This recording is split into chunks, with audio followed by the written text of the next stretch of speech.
কলকাতার Rajarhat new town চত্বরে যদি আপনি থাকেন তাহলে অনায়াসে 10-15 মিনিটের মধ্যেই আপনি এই জায়গাটা এসে পৌঁছে যেতে পারেন। এটা হচ্ছে হরিণালয় ডিয়ার পার্ক, যাকে আমরা নিউ টাউন মিনি জু হিসেবেও বলে থাকি। এই শীতের মরশুমে ফ্যামিলি বাচ্চা নিয়ে এসে টাইম স্পেন্ড করার একটা আইডিয়াল জায়গা। মাথাপিছু 50 টাকা টিকিট, 2 বছরের কম হলে ফ্রি, আর 2 থেকে 5 বছর হলে মাত্র 20 টাকা।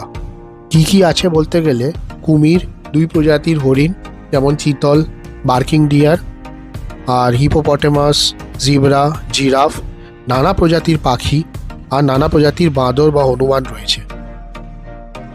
ভালো করে ঘুরে দেখতে হলে হাতে 2 থেকে 3 ঘন্টা লাগবে।